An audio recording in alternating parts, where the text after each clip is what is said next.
You're glowing, what are you, 73? 72. 72. What do you put on your Put on your skin? Yeah. How did you adopt this or learn this lifestyle? Does vegan mean healthy? What do you think about like the Impossible burgers?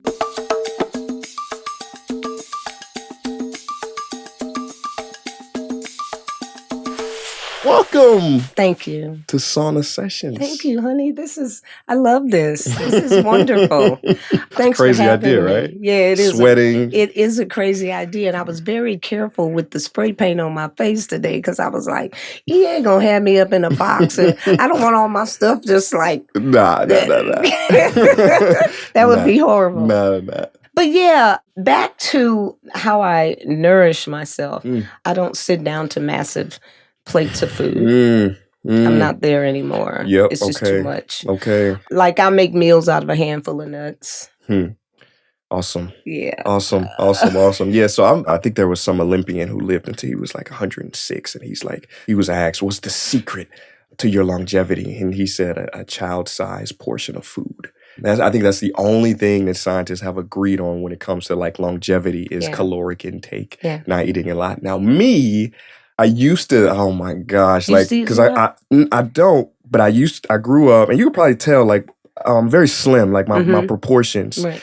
But I got teased a lot in school. So I found, working out, bodybuilding, how do you put on muscle? And so I would eat a lot, like 3,000 calories, 4,000 calories. And my stomach would be out to here.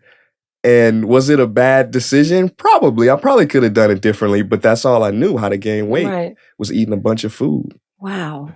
Yeah. Really? Yeah. I can't even see that now because now you're just like perfect, but I don't even have a palate for too much. So I want to start at the beginning. Yeah. You have such an amazing present. You're glowing, what are you, 73? 72. 72. You look like a model. Oh, your energy, nice. Your energy is so youthful and so playful, and I love that. Do you? Yeah, and you walk the talk, and I really admire people who really live what they talk about. There's an old saying from Hippocrates, not just let thy food be thy medicine and thy medicine be thy food, but he said the best medicine was to teach people how not to get sick. Oh, yes. And I feel like you embody that. It is so important because we're so sick. Well, what was your journey? I mean, did you come out of the womb vegan? Were your parents vegan? How did you adopt this or learn this lifestyle? When I met my husband, Rondo. So that was in 1990. I met him. But no, I grew up standard American diet, like most of us. My mother is from North Carolina, third grade education, born in 1916. She made her transition when she was 93, but she was a very wise woman. But of course, cooking was her thing, so she did domestic work. So she learned how to cook, but she didn't learn how to cook healthy. I mean, there wasn't even such a thing back then. We weren't even thinking about food was food. I suffered with the effects of asthma, eczema, I had rash everywhere. I had really bad earaches. And this is all inflammation. We're just massively, even as a child, I'm just inflamed up. I would get rashes like, I don't know if you've ever heard of impetigo. Have you ever heard of it? No. Well, it's highly contagious. So just the mucus from that, if I had it on my hand and touched you, you would break out with a nasty, pussy sore. Yeah, nasty. I had that more than once as a child. I had it one time in my hair. My mom had to cut all my hair off in the top. So bacteria? Or it's just a hot mess, just inflammation, but just okay. Nasty. Wow. It was horrible. And so I went through that as a kid. Dairy was never really friendly with me, but come on, we black folks, we ate a lot of cheese and that's what we did.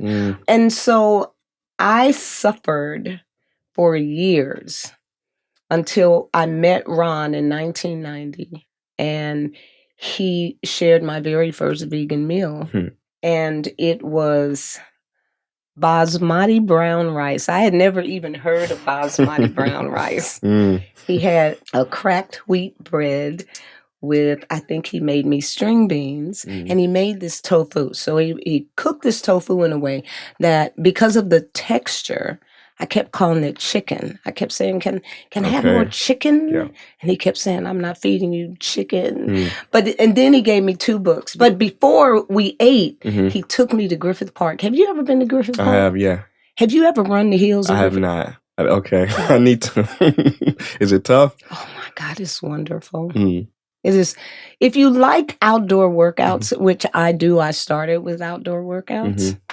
He took me to Griffith Park. We started at the bottom, and you're running all the way past the observatory to a spot past the observatory. You got to do it. You got to do it with me. Yeah, let's do it. I love outdoor workouts because, you get so many benefits. I'm in the sun and nature. Everything. Come on. Yeah, it's the lick. It really is the lick.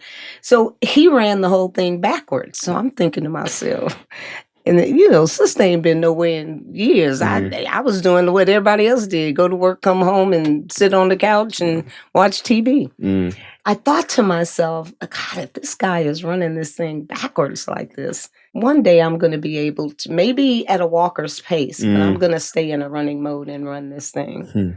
I can do that now. I just stay in that running mode. You know what I'm saying? In 1990, it was just the best year of my life for an awakening, if you will. When I read the book Fit for Life, both editions, and then I read The Mucusless Diet Healing System by Professor Arnold Ehret, I knew then I was changing my life, because all of that knowledge is power, and all that information just changed my entire perspective on food and health and all of that. And then, after you start doing something, you live it. And like you say, you feel good eating certain things. And all the belching went away. Trust.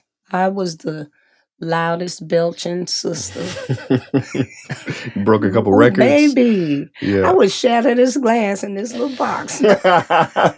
It was terrible. Wow. But I was always miserable. Couldn't use the bathroom. Now I'm like, I wake up 1:30, 2 o'clock every single morning. I don't care where on the planet I am. I was in New York, woke up at 5. That's 2 o'clock LA time, going right to the bathroom. I'm like clockwork. I never have to struggle anymore. I can remember as a kid, doctors saying, I use the bathroom 2 or 3 times a week. That's good enough. How do you tell somebody that? You eat every day. You should eliminate every day. Yeah, makes sense to me. That makes sense. Come on. So, Well, doctors, what was it? Actually, we were talking about this when we met, when we did the steps in Santa Monica. I think it was what Santa were we Monica? talking about? It was Santa Monica. Santa Monica State. Kim Williams, he quoted somebody who was the president of American College of Cardiology. I love him. He's brilliant. Well, he said doctors know absolutely nothing about nutrition. No, they don't. They're just not taught it. It's not it's not a disrespectful thing to say. No, they're just literally not taught it. No, they're not. It's amazing to me how humans didn't realize how important nutrition is. Before we started making all the processed food and feeding our children this kind of stuff, we feed our babies this stuff. I can remember as a child, just my teeth were absolutely horrible. I wound up having to wear braces, but I always had cavities and challenges, zits all over my face, all over my back. But my mom put sugar in everything, refined sugar.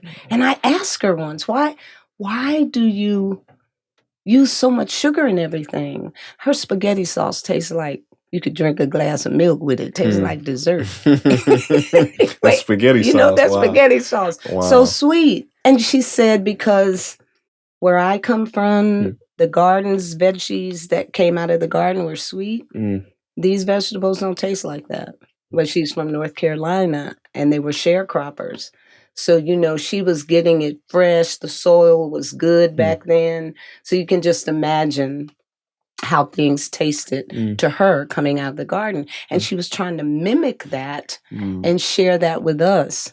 But she was making us sick. Yeah. Here's the big question is like, we know what to eat, like, or at least the people, the educators, it seems like if you just look at the science, it's there and it's clear. But yet there seems to be some disconnect, right? We There spend so is much money on medicines, right? And yet our health outcomes are one of the poorest in the Western world. You are so on point with that. I heard some anchor report that Joe Biden he gets indigestion or acid reflux or something like that. And of course, doctors given medicine for it. And I'm like, all he has to do is combine his food properly and he won't have that. It's just that simple. Knowing what combinations you should have together, just even knowing that.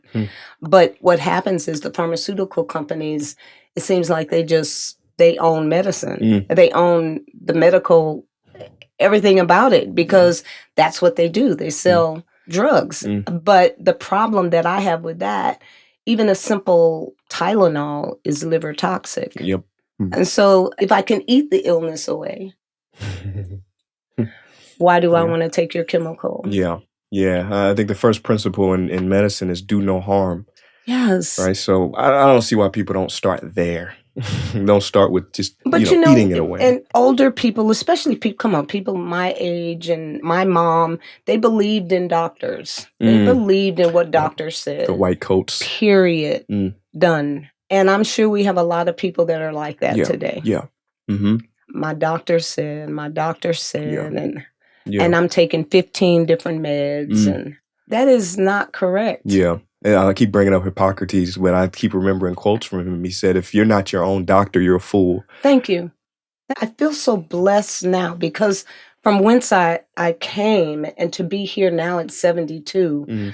And when somebody asks me a question, I don't know what a 72-year-old is supposed to feel like because I don't, you know what I mean? Yeah. I'm still, when you say I have this playful, I really don't know how I'm supposed to act at 72. And maybe that's the secret. You know what I'm saying? Because I just enjoy the gift of life. Wow. I enjoy my now. I enjoy these beautiful moments. My daughter is getting ready to get a new job and, financial issues and challenges and la-da-da-da-da. And I listen to her go through stress and all of that. And sometimes I just remind her, as I constantly remind myself, so are you going to be able to fix that like right now? Are you going to be able to fix that this minute? Well, no, then can we just kind of hang on to right now? Wow. Because you dealing right now, you tripping over something that is not even real. I had a brother interview me yesterday, and it was so awesome what he said. I said, I love hanging in my now. I don't wallow in the past. I know how to bring myself out of that. And he goes, and the future's not really the future, because when you get there, it's the now. Yeah. I'm like, you are so exactly right. Wow. But so many of us blow off the gift of life, the gift of smiling, the gift of doing what we're doing right now, talking and enjoying each other instead of crying over something that could happen. My daughter said to me one time, well, you're always talking about your now. She goes, well, what if you were being tortured? I'm like, that's not real. I'm sorry, I can't answer that question. Because I don't know what to tell you, Treese. I mean, you're asking me if I'm being tortured. I've never been tortured. I don't know if I will ever be tortured. That's not, I'm not there. Wow. I'm right here. Wow. I can't answer that for you. Yeah, I think the key is to be here now, even if you are being tortured. I'm no expert in torture, but I would assume there's a few ways of dealing with it, but it's not really even a conversation, baby. Well, and we also torture ourselves every day by living in the future. In the future. The now is liberation. God, that is so brilliant. Yes, we torture ourselves every day, hanging out in a time that ain't even here. Yeah. It's an IOU. Yeah. How you feeling, by the way? Because we sweat. I know I'm sweating. I guess I'm sweating. I know I'm feeling good. You feel good? Okay, good. I'm just enjoying the conversation. Speaking of torture, 2 prisoners of war, and they went through all the torturing, all the abuse, and then years later, when they're out, they actually meet up. They meet each other, and one of them says to the other, It says, how do you feel about your captors? Have you finally forgiven them? And the other one says, no, I'll never forgive them. And the other guy, he says, well, they still have you in prison, don't they? Wow. I love that. That is so true. That is so, so true. You know, I've been abused and misused through this human journey. There have been times when people came into my space that wasn't supposed to be there. Oh, they were supposed to be there. You know what I look at them as now? How? Spiritual guides. They gave me everything that I was supposed to have for where I'm supposed to be.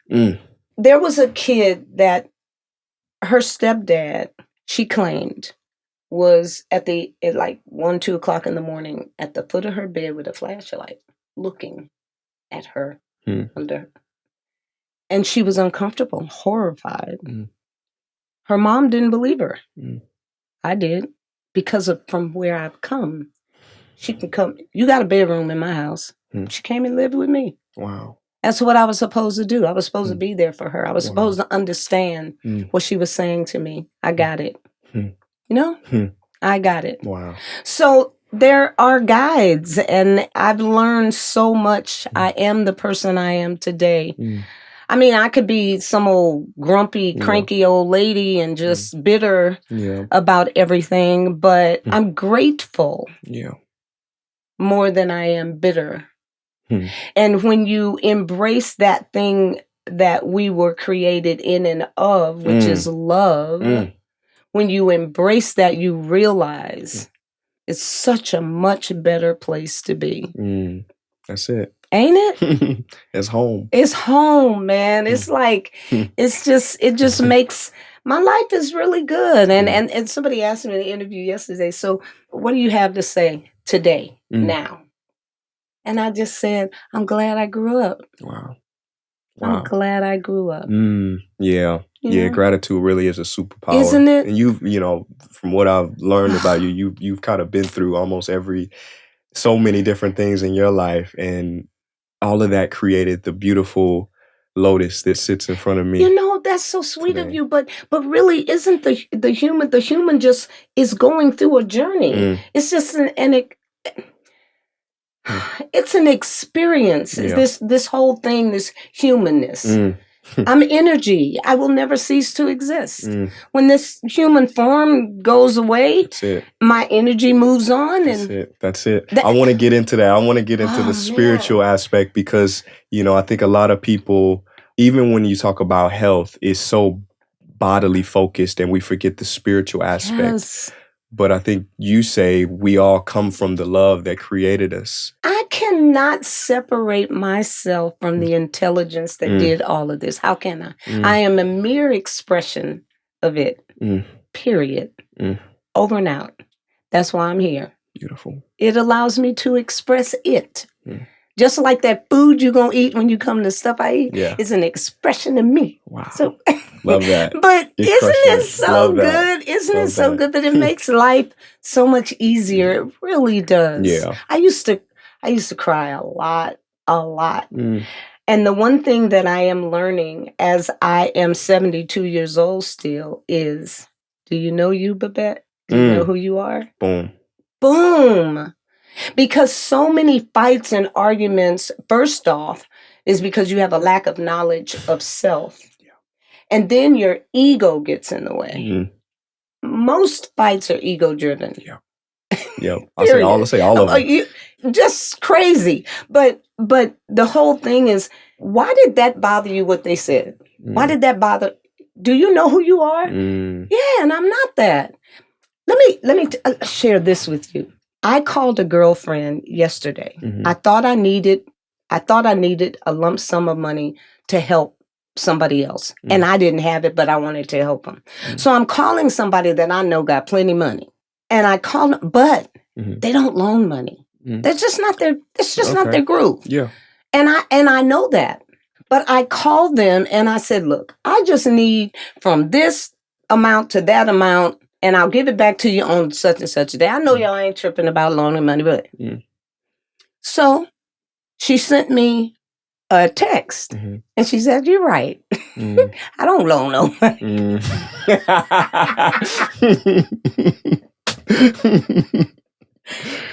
And all I could do was just smile. I called her and I said, "I just love you so much." I said, "Everything has worked out." I didn't go into detail with her with why I needed the money. But the person that I was trying to help did call and say, "It's okay, because these other people will just have to wait. We'll figure it all out." Because I wasn't really getting it from me. But I called her and said, "I love you.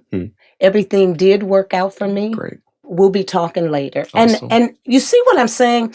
Because I already knew that wasn't her lick. She would rather give the money away than to loan it. Yeah. Now, this is a girlfriend of mine that's laying flat on her back. She went and had spinal cord surgery. And she been... Wow. Okay. She has been out since that. Wow. Spinal cord, that's where you go through the neck. And now she's quadriplegic over that. Wow. So I still love her because she gave me her truth. Yeah. Wow. Yes, that's all she owes me. Why would I be aggravated with her because I wanted something from her, but I already had the knowledge that that's not really that's not where she goes. Yeah. And I could have been better at respecting what I knew she was about. But I guess I just wanted her to hear me hear her tell me no. Yeah. So I had to get... Well, you both were being your authentic selves. Authentic self. No, she's... I love her. She's a doll because I told my daughter, I said, she's either going to help me out with this or she's going to tell me no. That is her. But God, what a blessing when you can give people the truth. I don't owe you anything but that, Prince. Nothing. Yeah. Else that's how you live. Truth. That's how you've been such an inspiration to so many. You have to. Because what you do with that truth has nothing to do with me. It really doesn't. I owe you the truth. And you have to deal with that. Same with me. Wow. You know, you can say whatever you want to say, but Babette, do you know you? Do you know where you're coming from? Do you know how you feel? You're going to believe what they say about you, or do you know you? That's it. You know? That's it. Beautiful. I Beautiful. know, huh? Well, the truth is right now, I know think you I want to step wet. out. Yeah, I'm going to let's hydrate. Look, is my makeup drooping yet? You look good. I still look Even okay. if it drooped off, you look the same. You're so beautiful. All right. Inside Are we and going out. out? Let's they'll reset the cameras. Let's get some hydration. Let's get some water. But I'm gonna tell you, this felt... You like it? I love it. I love it. This was so smart. Yeah, it's what cool. made you think of this? Well, I overheard you talking about I was gonna Botox attack you. Huh? No. You were talking about Botox and lip fillers, and I want to know. Listen, I think we have an obsession in our world with how we look, not realizing the skin is kind of our insides turn outside, right? It's all about what we put into the body. Thank you. However, I know that, topically, skincare, can be important. You probably get this a lot, and people always want to hear you talk about it. What do you put on your... What do you put on your skin? Yeah. I'm a big exfoliator, so I use a lot of scrubs, and I make sure that at 72 years old, I am soft. My face, I don't use a lot of high-end products. Okay. I'm really a coconut oil girl, and I will use coconut oil everywhere. I even put coconut oil under my makeup. Okay. I know. So I'm just big on coconut oil. And I don't spend a lot of money on products like that. Because first of all, coconut oil is pretty pure, and I don't have to read a lot of labels. I don't have to know what's all in it. And it's worked for me all these years. Awesome. So, you know what I mean? When something works, it works. Yeah. People are always asking me what you got on your skin. Generally, it's coconut oil. What % would you say of you is the result of the coconut oil or what you're putting into your body? I think it's, I think about 80% what I ingest. What you eat? Yeah.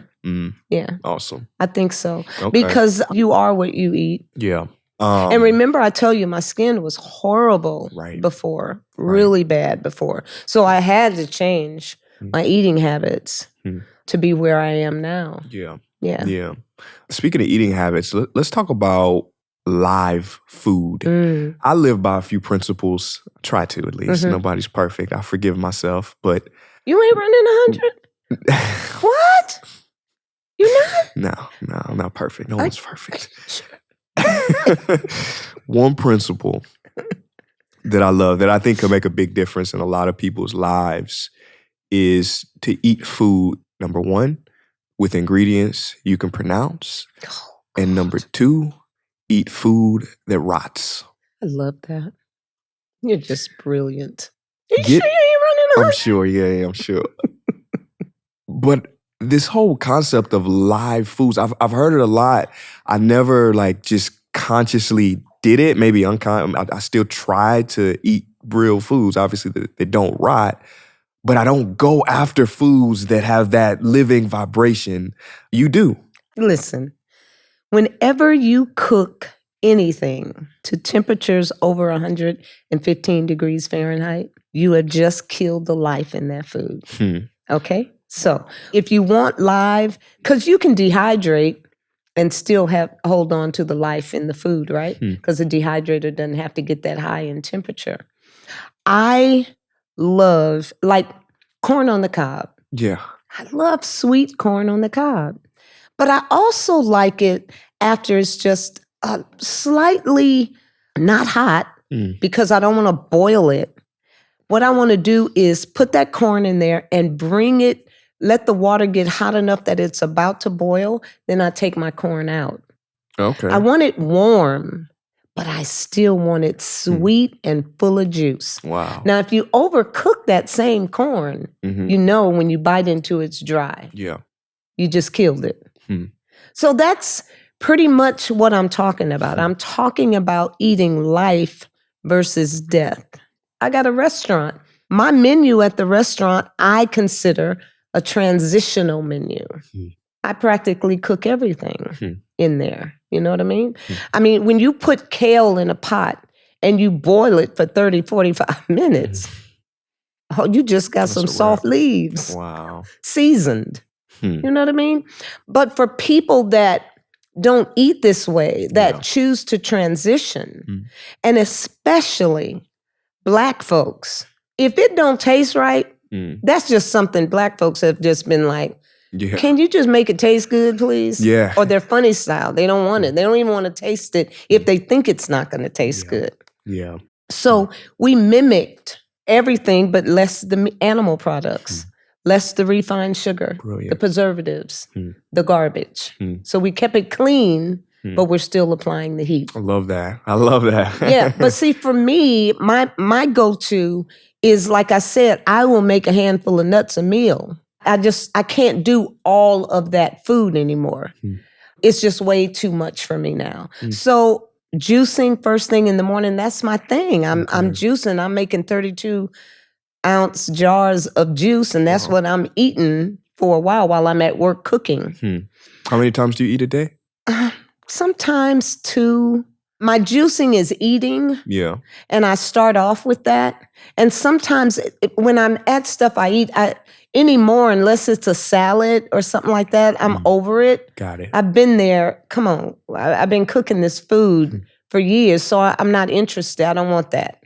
So I have to figure out ways to nourish myself, which is number one for me at 72 years old, nourishment. Yeah. That's more important than anything. I'm like everybody else. Every now and then, I want a snack. Sure. But when they've over-processed food, I know that processed food and the chemicals that go into processing the food is also killing us. Yeah. So I'm very disciplined when it comes to what I ingest. And I just keep it easy and light, and I'm happy. Awesome. It really is awesome. Does vegan mean healthy? Not necessarily. I've seen some vegans, they don't eat animal products, but they don't eat real food either. You know what I mean? So you can't go into a store and miss the produce aisle and go in every other aisle, you're getting cans. I saw your thing about them You saw cans. That really upset me. You know my jackfruit comes in a big old giant can. Anyway, but food in boxes and bags, and when you look on the ingredients, it just takes so much to keep these things in these boxes and bags. And what we're doing is we're feeding these things to our babies. Yeah. So children don't even get a shot before mama has already given her something that is bioengineered. I went to the supermarket one morning, did a video talking mess. This is what we should be eating. I'm just like filming all the food, the veggies, the fruit, everything. But this is what y'all eat. I go to the cracker section and I saw a box of those Ritz crackers, Ritz crackers with the cheese. Everybody, Cheez-Its, little Cheez-Its. Yeah. And it had, this product is bioengineered. I was like, oh God, they ain't even real. Look. I get home, my granddaughter was there, and my daughter was at my apartment with my great grandbaby, which is 2. I had a box of them Cheez-Its on my refrigerator. And they had been giving those things to the baby. I didn't even realize it. You know what I mean? But everybody came up that day because grandma was going nuts. You're giving this up, Dad. Just made a video about this. But we don't think about the irony, right? It's in your own house. It's right in my own house. I threw those things in the trash as fast as I could. But and my daughter was like, I never really even thought about it, Mom. I never thought about it. And it's what we don't do. Too many times we're not really thinking about what we're ingesting. We're just slamming it in our mouth and it doesn't matter, but it does matter. I talked to somebody yesterday that said, well, I got to have my meat. And I said, that's the one thing that really aggravates me when people say that. Because it ain't your meat. It's not your meat. And what you're talking about eating, and you're a man, you cannot categorize an artery clog. You can't put it in no category. Either you're going to have a stroke, a heart attack, or your thing ain't going to work no more. Yeah. Okay? Period. Clogs are clogs. They're everywhere. If you're clogged anywhere, you're clogged everywhere. Wow. And you're talking about you got to have your meat. Wow. We need to go no further than that, huh? Wow. Yeah. But how many people say it? Well, I got to have my meat. We don't know what we're talking about. Well, we're addicted. And we're ignorant. We shouldn't be addicted. It's ignorance, a lack of knowledge, a lack of understanding, lack of who you are as a human species. You don't salivate when you see a chicken or a pigeon running around. That's not, you don't get no salivation going there. You don't have any equipment in your mouth to break down and jump down there and tear that chicken up and digest tear that. You can't do none of that. Right? Can you? Well, where do we go? Because there's so much confusion on purpose when it comes to nutrition and diet. So I like words. I'm a poet, and I love looking up the etymology of the words. Where do they come from? And one word I looked up recently was the word diet. Oh yeah, tell me about that. Yeah, so the word diet comes from the Greek word dieta, meaning way of life. Many of the diets, and I'm using air quotes, in our world today are not ways of life. They are quick fixes. They are fads. But we think, oh, this is the diet. The best diet is to have something that can sustain you forever, not just a few weeks on this type of diet and that. It's something that you can embody and you can live, and it tastes good. That's why I love what you do. You kind of show people that healthy food doesn't have to taste bad. No, it doesn't. I grew up thinking that healthy food needed to taste, if it tastes bad, it must be healthy. And I think many people probably think that way too. I think too many people think that right today. But you know what? We should be happy that so many people really are transitioning compared to the way it was years ago. A lot more knowledge about it.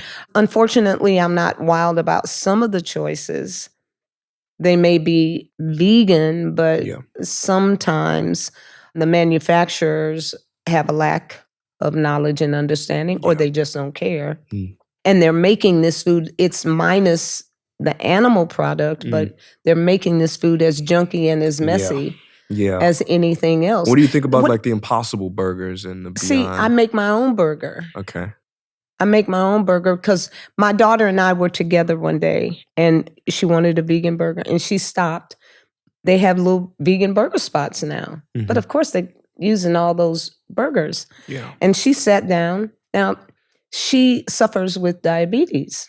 She ate that. I was like, and I told her about it. I said, see, I wouldn't eat that burger. I wouldn't ingest that.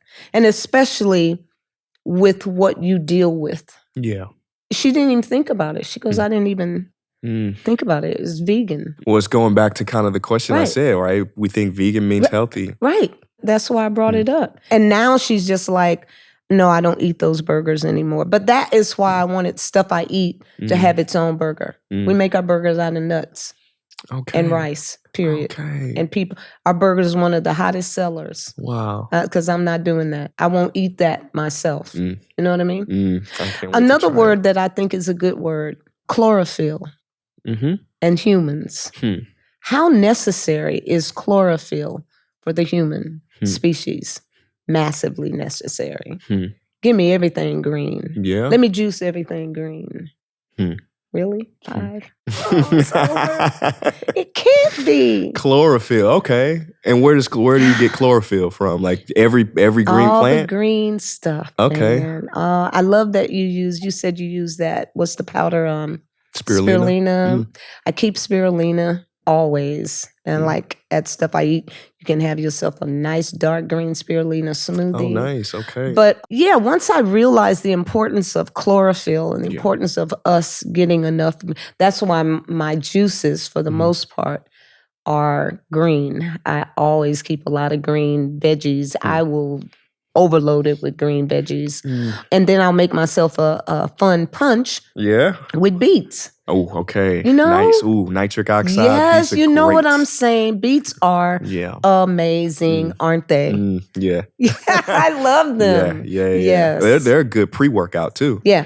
I guess actually, speaking of working out, let's get into that. Because, they say the fountain of youth is filled with sweat. And I see you sweating on Instagram, creating content with your amazing trainer. Yeah, with my trainer shop. How important is strength training in your life today? Well, just movement is important to me. Because I remember a time when I didn't realize how important movement was. I didn't know. I sat around like everybody else. And I had a mother my mother, when we went to the supermarket, we all knew to get the basket. That was her walker. She had double knee replacement. My mother, she lost all those abilities as she got older. And I watched that. And I said to myself, that is not going to be me. Wow. Because I began to work out at age 40 when I met Ron. And I knew then, I was like, I'm never going to stop. I can't. It is a lifestyle now. So this like drinking my green drink is like breathing.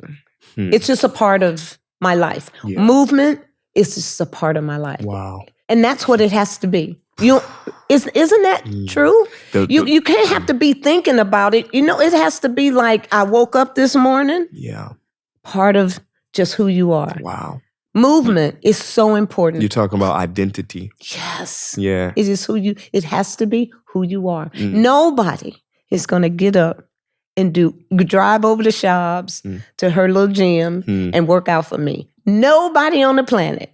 If I don't do it, it ain't getting done. So I'm responsible. So what I do is just make it part of the lifestyle. It's just who I am. Okay. I have to move. And for everybody out there, movement is mandatory for a good quality. Because longevity, it has its place. Yeah. But there are people 90 years old laying flat at their back. There you go. And got to have the whole world taking care of them. No, thank you. Wow. I want to have the quality for as long as I'm here. Love that. 72 and 28 is how much? 100. Mm. So I figure, for 28 more years, I'm going to be moving and dancing. Till you get to that centenarian. You know, it's interesting because you mentioned 100, and I like studying, people in blue zones where people live the longest, healthiest, happiest lives. Yeah. This work from Dan Buettner. He speaks about many different cultures, and, these people are living long 100, lives, 110, See? and still out in the gardens, moving. still on the bike, still moving. I know. There's a place called Ikaria, and they say it's the place where people forget to die. Wow. And there's two reasons. And one of the reasons is because they keep moving, right? They might not be doing CrossFit or, deadlifts, but they're walking, they're moving. They have hills in their environments that they're walking up, right? So it's embedded within their lifestyle. It's what they have to do. It's just a part of them. Yeah. And the second thing that they say, the reason why their longevity is how it is community. Oh. And I know community is huge for you, right? It really is. Because you built a place in a community that is just the epitome of health. It's just so cool. And love. You know who came in today? The mayor, before I left. Mayor Butts came in, and I had been giving Mayor Butts the blues. I'd been talking mess about Mayor Butts. And I met, after the Rich Roll interview, the person that works with the mayor, has known the mayor for over 50 years. He came in with his son-in-law and his daughter, and I met them, and I was like, yeah, the mayor doesn't like me because, when it comes to politics, we are a vegan restaurant. We're on nobody's side. Okay. We serve healthy food, period. So don't bring your sign over here. We ain't supporting nothing. Nice. And I thought the mayor was upset with me because I took his sign out the window years ago when he was first running. And he came in today and he goes, he said, you think I don't like you. And I said, well, you stopped speaking to me. You never came in here. And we... I hope the mayor don't shut me down, but I gave him the blues. Anyway, I wound up getting a hug from the mayor. Wow. And it was so wonderful to see him in Stuff I Eat, just patronizing us. I was really, really happy about that because I really did think I had pissed the mayor off. Mayor Inglewood off, and that's where my restaurant is. Yeah. Wow. but no, it is a beautiful environment, and I love the people that come in. It's the challenge with me right now is I'm tired of doing the prepping the food. Prior to COVID, I had somebody that did all that for me, and then after COVID, we got a lot of people left. And now I'm doing it every single day.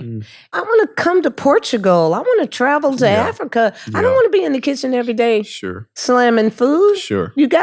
Can you help me with that? Yeah. Well, that's it. I mean, I think we all want to that's where we should go, right? We teach somebody to be able to not necessarily clone ourselves, but we teach somebody to take our place, and we can oversee it. That. Yeah. It's time for that. Natural. It's time for me to do beautiful. That. And it's not that I don't really love sharing, because it is a good place. It's a good place in the community.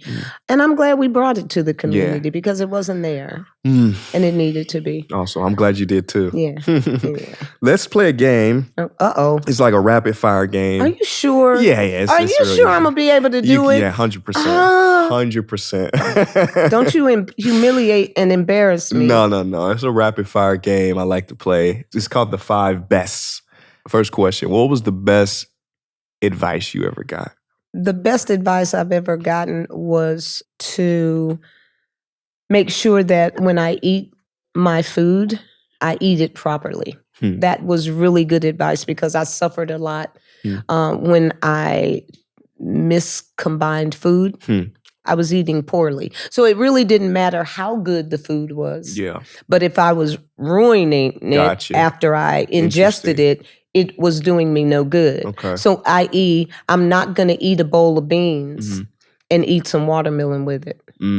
Okay. You understand? Okay. That is a horrible combination. Got it. Because when you cook beans, being both carbohydrate and protein, when you cook them, you usually have gas anyway. That's a horrible combination, carbohydrate and a protein, i.e. a sandwich. Interesting. Yeah. Huh. So that advice, when I learned that, that was excellent advice, especially because of the way I felt after I ate. Best investment you ever made? Best investment was investing in the restaurant. Mm. Yeah, doing that. Best book you ever read? I think The Mucusless Diet Healing System by Professor Arnold I Ehret. gotta check that one out. You gotta check mentioned it. that out. Best time in your life? Okay, clean it up a bit. You know, okay, so you know the first thing that popped in my head was something real ignorant. Today is a good time in my life. I'm hanging out with Prince EA. Yeah. This is at the top of the list as one of the best times in my life. Yeah, the feeling's mutual. I cleaned that up, didn't I? I love it. I love it. I love it. Was that it? Now I want to do it's the magic wand question. A magic wand. So if you had a magic wand, right, that you could wave at the earth and make a wish, and when you wake up tomorrow, that wish will be granted, what would your magic wand wish be? Oh, my magic wand wish would be the togetherness of the planet, the oneness of the planet coming together and loving. I would make everybody love everybody. That would be my magic wand. That is what I feel is needed on our planet. Yeah, that's the solution to every problem. Love. That's it. That's all we have to do. That's it. Awesome. Well, Chef Babette, thank you so much for being here in Sauna Sessions. Where can people, like if they want to eat your food, if they want to learn more about you, where do they go? Now, if you want to eat my food, you just come to Stuff I Eat, Stuff I Eat. If you don't want meat, try the Stuff I Eat, 114 North Market Street in Inglewood, California. Boom. Boom. Okay. And where do they follow you? You can find me on Instagram, Chef Babbette. I have a YouTube page, Vegan Corn Hub. Myself and my trainer, Shabnam. I have my own YouTube page, Chef Babette. You can find me on Facebook, Babette Davis. You know what Meta did? Anyway, I'll tell you that behind the scenes. And I'm on TikTok. I don't know how long we're going to have TikTok, but I'm Chef Babette on TikTok. I'm sure they love you on TikTok. Yeah. Well, I confuse them because TikTok has a certain way you're supposed to post. Everything I post on Instagram, I post on TikTok. They just like, well, we liked your post yesterday. Yeah. We're only going to give you 2 views today. I get confused with TikTok, but I have TikTok. Got it. Okay. All right. Well, so that's where I am. You are such a light. Thank you, baby. Light. Thanks for having me. Yeah, such a pleasure.